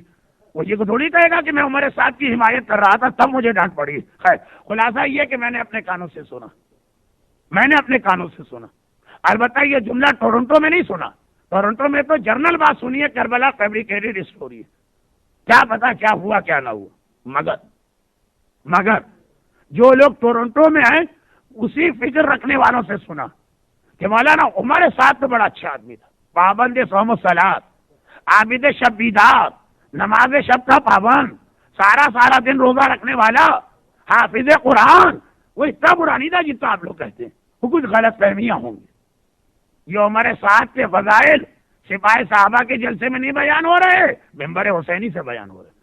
میں نے اپنے کانوں سے کہا اس کا مطلب کیا ہے؟ مجھ سے بات نہیں ہو رہی تھی، اسپیچ دی جا رہی تھی ممبر سے. جس ممبر سے حسین کی تعریف ہونا چاہیے اس سے عمر سعد کی تعریف ہو رہی. دیکھیے یہ جملے نتیجہ نکالتے ہیں. جب اس طرح سے عمر سعد کی تعریف کی جائے محب اہل بیت کا خون تو کھولے گا. اور پھر ایک اسٹیج آ جائے گا کہ غلط صحیح، وہ کہے گا اچھا عمر سعد نمازی روزے دار تو نماز روزے کو نہیں مانتے. ہونا چاہیے ایسی نماز اور ایسے روزے کو نہیں مانتے. لیکن جب غصہ آ جاتا ہے، خون کھول جاتا ہے، عمر سعد کی تعریف یہ ہے کہ نماز روزہ پڑھتا تھا تو آدمی کو یقیناً چڑ ہو جائے گی کہ کس عبادت کی آپ بات کر رہے ہیں، کس نماز کی آپ بات کر رہے ہیں، کس قرآن کی آپ بات کر رہے ہیں. جی وہ حافظ قرآن تھا. ہم نے بہت حافظ دیکھے اور بہت زیادہ ہم نے حافظوں کے ہاتھ سے بیڈ ایکسپیرینس بھی برداشت کیے. ہم سے مطلب ہے شیعت. آئیے آغاز یہیں سے کریں. اب اگلے دن لسٹیں آ گئی، ڈائریاں آ گئی، اور ہر آدمی سے کہا گیا کہ دیکھو اگر تمہارے اسٹیٹ میں تو تمہاری ڈائری میں فرق ہو گیا، یہ ڈائری بھی تمہارے بادشاہ کی لکھی ہوئی ہے تو پھر زیادہ سخت سزا دی جائے گی. مگر بدقسمتی، اور یہ بہت ہی زیادہ بدقسمتی کہ ایسے حالات اور ماحول میں بھی بعض شیعان حیدر کرار مختار پہ پریشر ڈالنے لگے کہ سب کو سزا دو، فلاں کو نہ دو. وہ ہمارا دوست کیسا دوست ہے؟ وہ کربلا میں تھا اور باقاعدہ انوالو تھا. کیا کرے، دوستی بہت پرانی، یقین نہیں آتا. لیکن مختار نامہ گواہ ہے اس بات کا.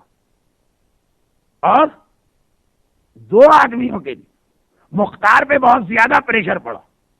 ایک حکیم ابن طفیل کے لیے. کون ہے یہ؟ جناب عباس کا قاتل. شیعہ اہل بیت نے آ کے کہا مختار باقی سب کو جہنم واصل کرو، اس کو چھوڑ دو، ہمارے پرانے بڑے ریلیشن. اور ایک عمر سعد. عمر سعد کا واقعہ اس لیے زیادہ انٹرسٹنگ ہے کہ اس سے تو مختار کا اپنا ریلیشن ہے. مختار اپنے ریلیشن کی پرواہ نہیں کر رہا. اور نہ صرف یہ کہ ایک محب اہل بیت، بلکہ خاندان اہل بیت سے رشتہ رکھنے والا، البتہ سسرالی رشتہ لیکن بہرحال رشتہ رکھنے. عبداللہ ابن جودہ ابن خبیرہ نے مختار سے آگے کہا دیکھو مختار، عمر سعد سے میرا فلاں ریلیشن ہے، چنانچہ اسے کچھ نہ کہنا. مختار تل ملا کے رہ گئے. عمر سعد کے لیے میں کوئی سفارش لا سکتا، مگر چونکہ سفارش لانے والا خاندان اہل بیت سے ایک رشتہ بھی رکھتا تھا، مختار مجبور ہو گئے. ابھی آپ دیکھیں گے ان کا اپنا پرسنل ریلیشن، اس کی پرواہ نہ کی تھی. اچھا بہت مجبوری میں کہا. اور یاد رکھیے کہ جس چیز کو پریشر کی وجہ سے مختار نے اس وقت معاف کیا، بعد میں ایسی حکمت سے کام لیا سب مارے گئے. آپ نے واقعے میں سنا وہ معلم نے کس طرح سے بعض جگہ بڑے ٹیکنیکل پوائنٹ کے ذریعے سے فائدہ اٹھایا. مختار نے فوراً تو نہیں، بہت زیادہ پریشر میں آنے کے بعد ایک کاغذ لکھ کے دے دیا. کہا کہ میں عمر سعد کو امان دیتا ہوں اور فل پروٹیکشن، بشرط یہ کہ نہ وہ اپنے گھر سے نکلے، نہ کوئی بات کرے، نہ کوئی نئی بات کرے. اور یہ ان کے حوالے کیا، آپ جانے ہمارے ساتھ جانے. چھوڑا نہیں مختار نے. ابھی آپ دیکھیں گے. اچھا ابھی دوران ایک اطمینان تو ہو گیا کہ یہ آدمی کہیں بھاگ کے نہیں جا رہا، اس کی وجہ سے اب یہ گھر میں ہی بیٹھے گا. اس میں خاص تھا گھر سے نہ نکلے گا. چنانچہ ابھی پہلے دوسروں کو پکڑو جو بھاگنے کی فکر میں، کئی آدمی مارے گئے جن کا تذکرہ کل آئے گا. لیکن جب 8 10 15 بڑے بڑے مار دیے گئے اور ذرا مختار کو اطمینان ہوا، مختار ان کے بارے میں زیادہ پریشان تھے کہ وہ بھاگ نہ جائے. اس کے بارے میں سامان نامے سے ایک فائدہ یہ ہوا کہ یہ پتہ چل گیا گھر میں بیٹھا ہوا ہے. جب وہ ان سے فارغ ہو گئے مختار، جس کے اندر شمر کا نام بھی ہے، خلی کا نام بھی ہے، حکیم ابن طفیل کا نام بھی، سب بڑے بڑے مارے گئے. اب ایک دن مختار نے کہا کہ اب میرا ارادہ کہ اس آدمی کو قتل کروں کہ جس کے پیر بڑے بڑے، آنکھیں اندر کو دھسی ہوئی ہیں، ہونٹ موٹے ہیں، اور اس کے قتل سے اللہ، رسول، اہل بیت اور ملائکہ خوش ہوں گے اور صاحبان ایمان عید منائیں گے. بس کچھ نہیں کہا. نہ نام، نہ رشتہ، نہ کوئی اور اشارہ پر اتنی باتیں کہیں، مگر جو شکل و صورت کی کیفیت بتائی ہے وہ ایک ہی آدمی پہ پھر اتر رہی ہے۔ اور اس وقت مختار نے کہا جب عمر سعد کے کچھ چاہنے والے آئے ہوئے تھے دربار میں، کیونکہ مختار نے کہا تھا نا شیعہ سنی مسئلہ نہیں، بنو امیہ کے سپورٹر کو بھی معافی ہے، پر کربلا والے کسی آدمی کو معافی نہیں، تو بہت سے آگے بیٹھتے تھے۔ جا کے فوراً عمر سعد کو خبر دی، عمر سعد غضب ہو گیا، مختار نے آج تیرا حلیہ بتا کر کہا کہ وہ تیرے پیچھے لگ جائیں گے، یعنی مختار نے ایسا ایٹماسفیئر بنایا کہ اس طرح سے عمر سعد کو خبر ملی کہ وہ گھبرا گئے، اور اس نے سوچا بھائی مختار حکمران ہے، اگرچہ وعدہ کیا لیکن اپنا وعدہ توڑنے میں کیا کروں گا، بھاگ چلو، کدھر سے بھاگ کے جائیں، اچھا کیونکہ ماننے والے بھی ان کے ہیں جو بھاگنے کے عادی تھے، تو کوئی زیادہ مسئلہ مشکل بھی نہیں تھا، کہا بھاگ چلو، لیکن خالی نام ایک جیسا ہونا کافی نہیں ہے، کچھ اور صلاحیتیں بھی ہونی چاہیے۔ اب بھاگ تو چلو، لیکن بھاگنے کے لیے بھی بہرحال جس کے پاس جتنا زیادہ ایکسپیرینس ہوتا ہے اتنے آرام سے بھاگتا۔ عمر سعد کو راستہ نہیں مل رہا، اطلاع ملی کہ مختار نے ہر گلی میں اس طرح سے پہرا لگا دیا کہ عام راستوں سے تو نہیں جا سکتے۔ اب اگر کوئی ایسا جاننے والا ہو جو بہت چھوٹی چھوٹی اسٹریٹس کو جانتا ہو، آپ کو معلوم ہے کہ آپ اس شہر کے آدمی، عام راستے آپ جانتے ہیں، لیکن اس علاقے کا رہنے والا اگر کبھی ٹریفک جام ملا ہائی وے پہ آپ کو ایسی گلیوں سے لے جائے گا، آپ بھی حیران ہوں گے، چاہے آپ کا اپنا شہر کیوں نہ ہو۔ ہمارے ساتھ کسی نے کہا کہ مالک نام کا آدمی وہ کوفے کی گلیوں کے ایک ایک تفصیل سے واقف، مختار نے عمر سعد نے بلایا، 400 دینار جو بہت بڑی رقم ہے اس زمانے میں طے پائی، اس نے کہا کہ میں آدھی رات کو آپ کو ایسی گلیوں سے لے جاؤں گا کسی کو پتہ بھی نہ چلے گا۔ عمر سعد نے یہ نہیں بتایا میں کیوں جا رہا ہوں، کہا بس میں اپنے گھر سے نکلنا چاہتا ہوں، میری خواہش ہے کوئی جاننے والا مجھے نہ دیکھے، تو ٹھیک ہے ایسے راستے جانتا ہوں۔ آدھی رات کو یہ اس کے ساتھ چلے اور وہ گلیوں سے اور بیک اسٹریٹ سے لے کر کوفے کے آخری محلے میں پہنچا۔ جب وہاں پہنچا تو عمر سعد کا کوئی غلام جو دن بھر کام کرتا تھا رات بھر چھٹی ہوتی تھی وہ آتا نظر آ گیا، حیران ہو گئے، آقا ابھی رات کو آپ یہاں کہاں ہیں؟ عمر سعد نے کہا مجھے کوفے سے نکلنا اور یہ آدمی مجھے راستہ بتا رہا۔ غلام نے کہا یہاں تک کے راستے تو پھر بھی بیک اسٹریٹ سے، لیکن جو کوفے کی آخری سرحد ہے جہاں چاروں طرف دیوار، وہاں نکلنے کا کوئی راستہ نہیں ہے، جو بیک اسٹریٹ والے وہاں بھی پہرا لگا ہوا ہے۔ اور دیکھیے آپ کو مختار نے لکھ کے دیا تھا گھر سے نہ نکلے اور کوئی نئی بات نہ کرے، آپ گھر سے بھی نکلے، یہ ایک نئی بات بھی تھی کہ بھاگ رہے ہیں، آپ نے خود ہی اپنا امان نامہ توڑ دیا، آپ کو مختار کو بہانہ مل گئے۔ مالک جو اس کے ساتھ آ رہے کان کھڑے ہوئے، کیا کہہ رہے ہو؟ مختار کیا مختار؟ کیسے مختار کا کیا انوالومنٹ؟ کہا کہ مختار کا یہ مسئلہ ہے کہ مختار سے بچ کے جا رہے۔ اس نے سر پیٹ لی، کہا کہ اگر مجھ سے گائیڈنس لینا تھی تو مجھے پورا واقعہ تو بتایا ہوتا، میں تو سمجھا آپ اپنے جاننے والوں سے چھپ کے جا رہے ہیں۔ بھائی کچھ علاقے ایسے ہوتے ہیں جہاں جانے کے لیے آدمی ذرا جاننے والوں سے چھپ کر ہی جاتا ہے، کچھ ہوتی ہے ایسی جگہ۔ کہا کیا میں تو سمجھا وہاں جا رہے ہیں، اگر آپ کہہ دیتے کہ مختار کے سپاہیوں سے بچنا میں وہیں منع کر دیتا، کیونکہ تو مجھے بھی پتا کہ جو آخری مکانات ہیں وہاں سے آگے کوئی راستہ نہیں ہے، وہاں تو مختار کے سپاہی ہے۔ میں تو یہی سمجھ رہا تھا کہ سپاہیوں سے ڈر نہیں ہے، جاننے والوں سے ڈر ہے، وہ تو مجھے بھی نہیں معلوم، ہے ہی نہیں کوئی راستہ۔ اب برا پھنسا ہمارے ساتھ، خود گائیڈ کہہ رہا ہے کہ آگے راستہ نہیں ہے، سپاہیوں کے بیچ میں سے جانا تھا، وہ میں آپ کو لے جاتا اگر سپاہیوں کا مسئلہ نہ ہوتا۔ لیکن یہ تو آپ نے عجیب بات کہی کہ آپ مختار ہی کے سپاہیوں سے بچنا چاہتے ہیں۔ اور غلام نے بھی کہا ابھی رات ہی ہے، اندھیرا ہے، جلدی سے واپس چلے جائیے۔ ہمارے ساتھ گھر میں آ گیا، اگلی صبح دربار لگا، مختار کا اسپائس سسٹم بھی بہترین تھا۔ پہلا جملہ کا الحمدللہ جسے میں نے امان نامہ لکھ کر دیا، اس نے خود اپنے امان نامے کو توڑ ڈالا۔ وہ کل رات کو گھر سے نکلا تھا، جہاں سے بھاگنے کی کوشش کر رہا تھا، اب میرے اوپر اخلاقی اعتبار سے بھی کوئی بائنڈنگ نہیں، نام ابھی بھی نہیں لیا۔ کل بھی اس طرح کا ایٹماسفیئر بنایا، آج بھی جیسے ہی یہ کہا فوراً خبر پہنچ گئی ہمارے ساتھ کے پاس۔ ایک بات وہ اپنے اسی پرانے دوست کے پاس گیا اور کہا کہ بھائی دوبارہ میری ہیلپ کرو۔ اچھا وہ آدمی اس وقت تو اس نے ہمارے ساتھ کو سپورٹ کر دیا تھا، لیکن بعد میں وہ بھی پچھتایا کہ میں محب اہل بیت، میں شیعہ، میں نے کیا غلطی کی۔ اب جو آیا تو ڈانٹ کے کہا نکل جا، اتنی مشکل سے اپنے ایمان کو میں نے خطرے میں ڈال کے تیری سفارش کی اور تو نے اس کا بھی خیال نہ رکھا۔ اب میں اس پوزیشن میں بھی نہیں ہوں کہ مختار سے کوئی بات کروں. عمر سعد گھر میں آیا اور وہ سہارا لے لیا جس کو وہ نہیں لینا چاہتا، کیونکہ اس کو اندازہ تھا کہ اس سے کام نہیں بنے گا، لیکن اب مجبور. ڈوبنے والا تو تنکے کو بھی پکڑ لیتا. کیا سہارا لیا؟ اس کی اپنی بیوی مختار کی سگی بہن ہے. 2 بہنیں مختار کی تھی، ایک عبداللہ ابن عمر اور ایک خود پسر سعد. دیکھیں پہلی مرتبہ بھی بیوی سے نہیں کہا تھا، معلوم تھا کہ مختار کی بہن آسانی سے نہیں مانے گی، دوسرے ذریعے ڈھونڈے. اب کچھ نہ بچا، بیوی کے پاس آیا اور کہا مختار تیرا سگا بھائی. بھائیوں کو بہن کے سہاگ بڑے عزیز ہوتے ہیں، جا کے میری سفارش کر دے. اور وہ ڈانٹ کے کہتی کہ خدا کی قسم تیری وجہ سے میری زندگی اجیرن ہو گئی.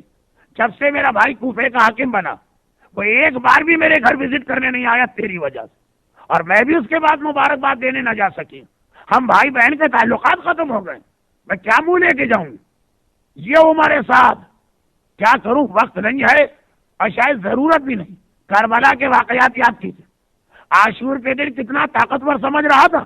پہلا تیر چلا کے کہا تھا کہ گواہ رہنا، پہلا تیر میں نے چلایا.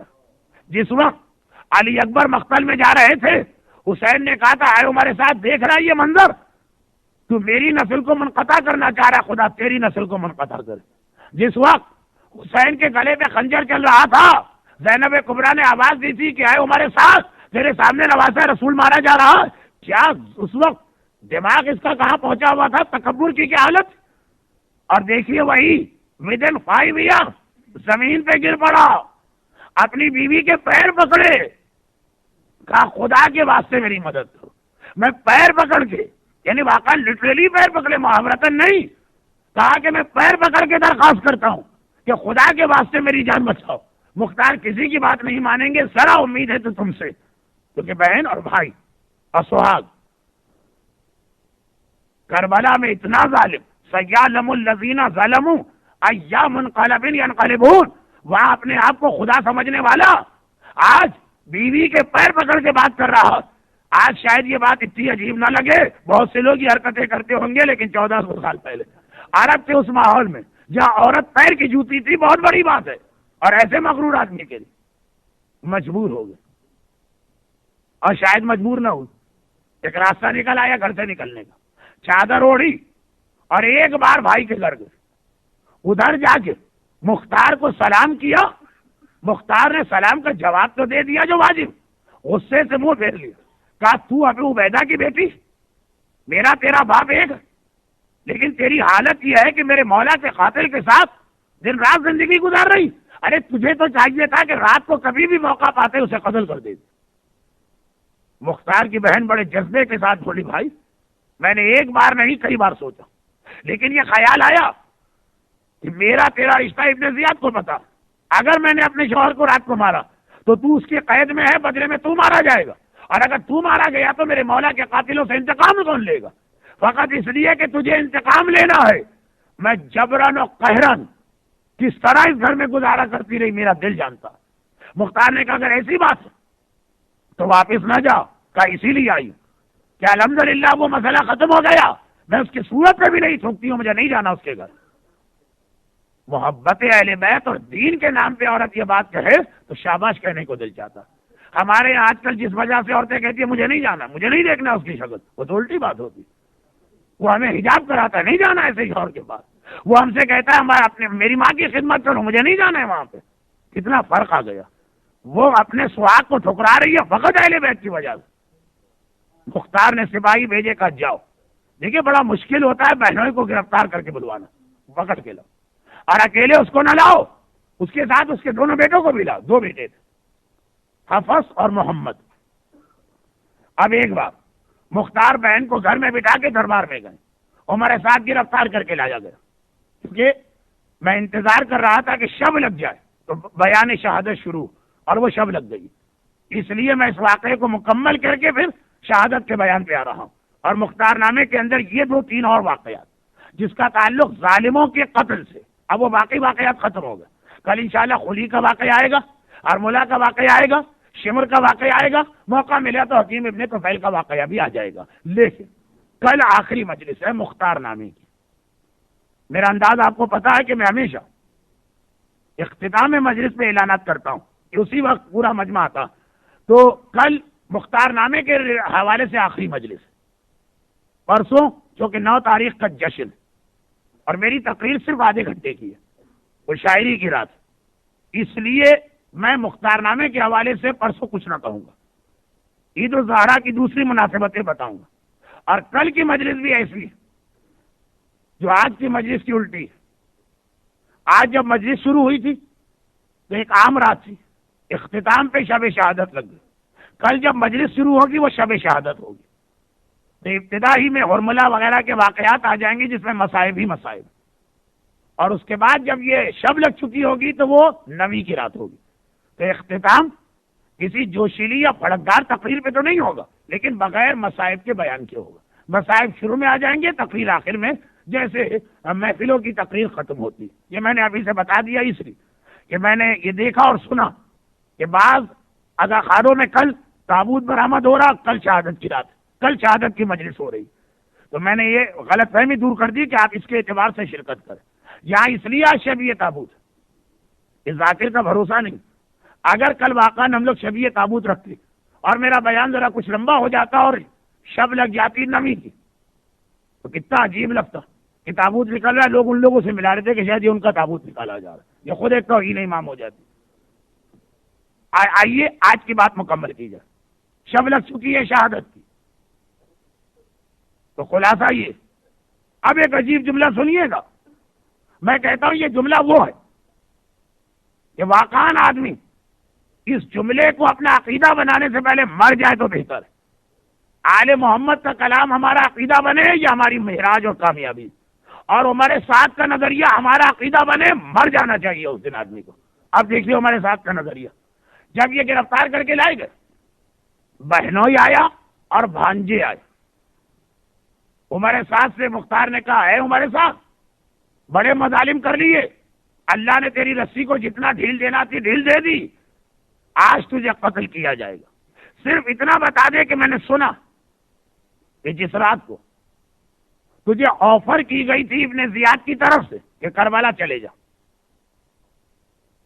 وہ واقعہ ہر ایک کے ذہن میں ہے، لیکن بچوں کے لیے تھوڑا سا کہنا پڑے گا. شاید اس پہلے والے جملے کی وجہ سے بعض نوجوان یہ کہنے لگے کہ بیچارہ بڑا اچھا آدمی تھا. کیا جملہ تھا کہ جب ابن زیاد کو لشکر کے لیے کچھ سپہ سالار چاہیے تھا تو کہا کہ آدمی ذرا نامی گرامی ہو، اس کا اپنا ایک اچھا بیک گراؤنڈ ہو.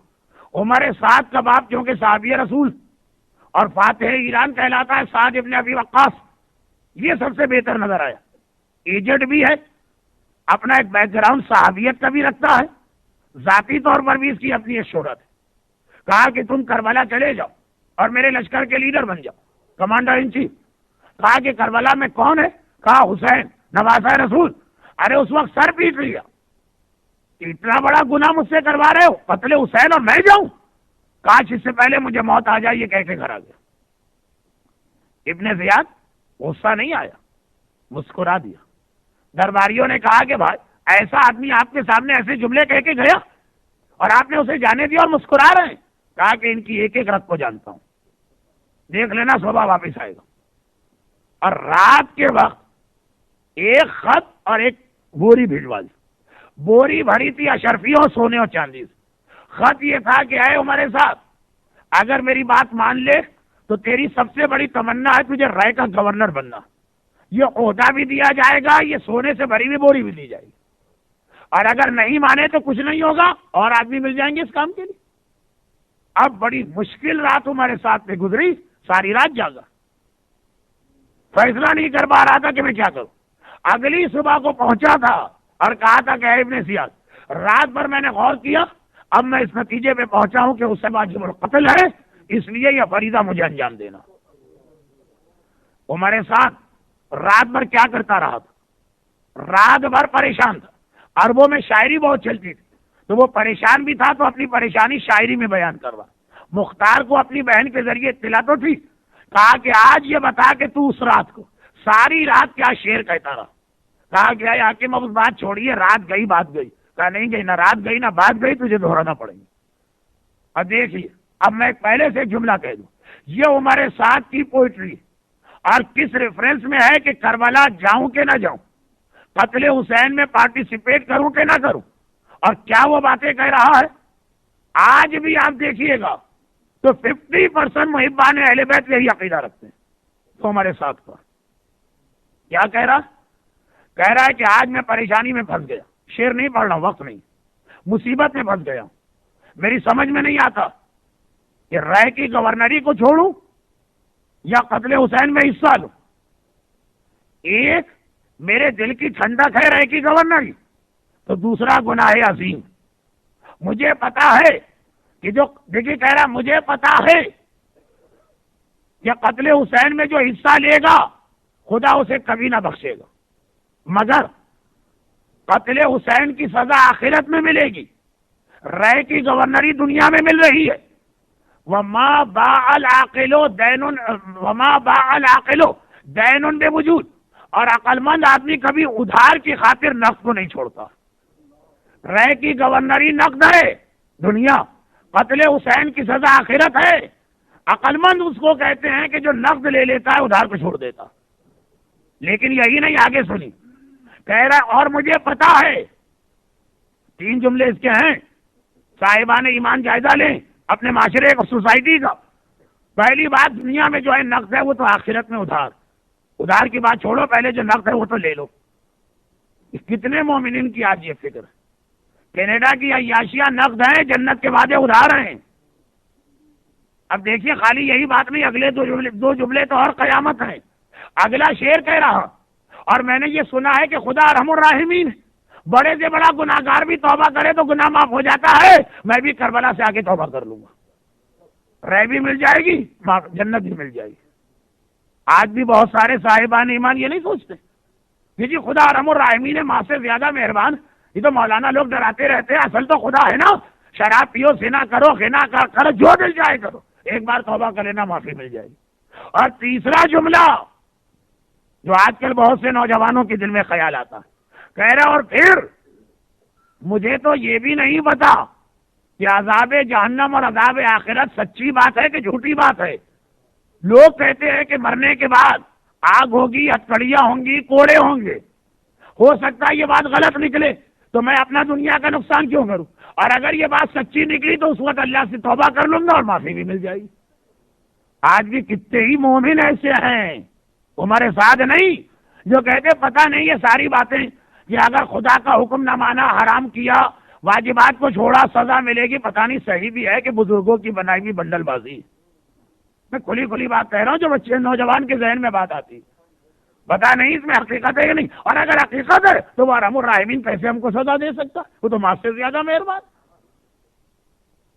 اہل بیت کے یہاں دعائے کمیل سے صحیفہ کاملہ تک، اور دعائے عرفات سے لے کے 11ویں امام کی سیرت تک، معصوم ہونے کے بعد رونا ہے، ڈرنا ہے، عذاب ہے، معصوم ہونے کے بعد۔ اور عمر سعد کے یہاں گناہ کر کے ایسی ڈھڈائی ہے کہ بڑے سے بڑا گناہ کر لو، توبہ کا دروازہ تو کھلا ہے، وہ ارحم الراحمین معافی ہو جائے گی۔ اور پتہ نہیں معافی کی ضرورت بھی پڑے کہ نہ پڑے، یعنی مرنے کے بعد کوئی عذاب ہے بھی کہ نہیں ہے، اس کا بھی ابھی پتہ نہیں۔ وہ عمر سعد کی سیرت ہے، جان بوجھ کے گناہ کرو، آخرت کے عذاب کے بارے میں شک میں رہو، اور پھر یہ کہو کہ ارحم الراحمین معاف کر دے گا۔ اور یہ خاندان اہل بیت کی سیرت و سنت ہے کہ معصوم ابن معصوم آئے تطہیر کی طہارت کے بعد بھی میرے مولا سے لے کے 11واں امام تک ہر ایک آخرت کے عذاب کو یاد کر کے رویا بھی، ڈرا بھی اور ڈرایا بھی۔ درود بھیجے محمد۔ 2 پیرالل سیرتیں ہیں آپ کے سامنے۔ دعائے کمیل کا ترجمہ سنا ہے کبھی آپ نے؟ کیا ہے اس کے اندر؟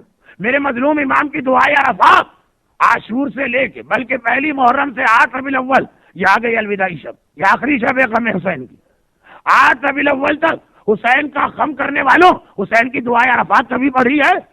حسین کے وارث سجاد کو پرسہ دینے والوں صحیفہ کاملہ کی دعائیں کبھی سنی ہیں؟ اور آج 11ویں امام کا ماتم کرنے والوں کیا یہ واقعہ بھول گئے؟ بس ایک ہی واقعہ آج پڑھ پا رہا ہوں۔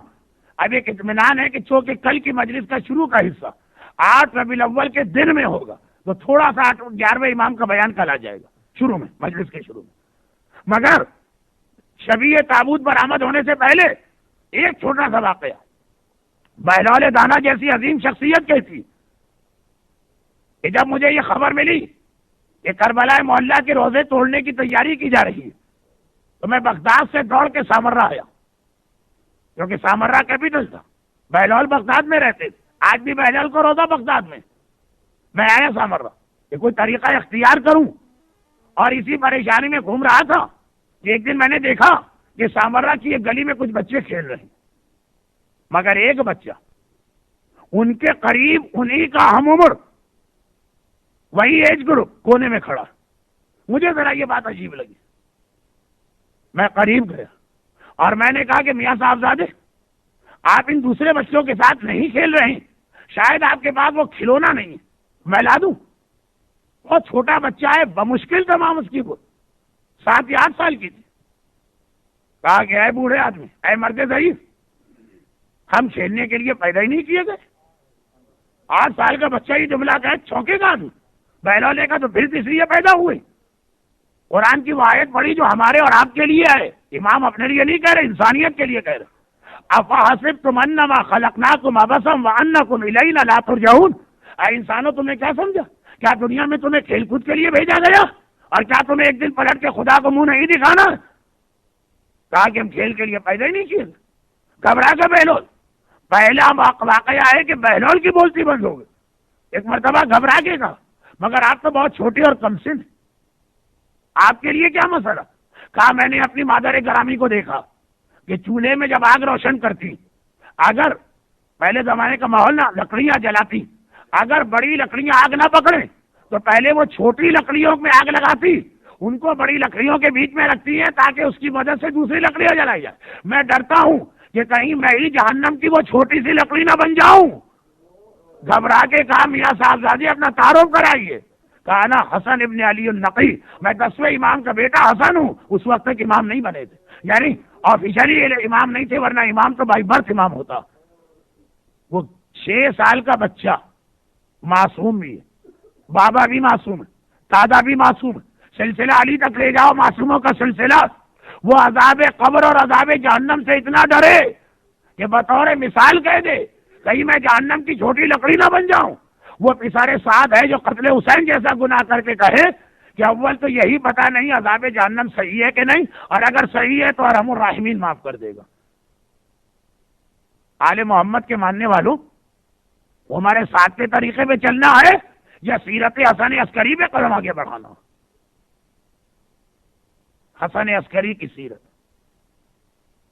نہ صرف یہ کہ خود ہر وقت عذاب آخرت کو یاد کر کے روئے، اپنے شیعوں کو بھی عذاب آخرت یاد کر کے رلایا، مگر آج اب اتنا وقت نہ رہا کہ میں 11ویں امام کے یہ حالات پڑھوں کہ شیعوں کو کیسے رلایا۔ کل کی مجلس کا شروع کیونکہ عین شہادت کا دن ہوگا، بلکہ کچھ عزاخانوں میں شہادت کی مجلس ہی کل ہو رہی ہوگی، تو شروع کے 10 منٹ ہو سکتے ہیں اسی حوالے سے، مگر مختصر سے مصائب 2 مہینے 8 دن روتے روتے بھی شاید آپ کچھ تھک گئے ہوں، مگر آج کی رات اس لیے بڑی اہم رات کہ آج ہم اپنے امام زمانہ کے بابا کا ماتم کرنے والے ہیں۔ آج براہ راست امام زمانہ کو ان کے بابا کا پرسہ دینا، آج ہمیں اس تابوت کو کندھا دینا جو ہمارے زمانے کے امام کے باپ کا تابوت ہے۔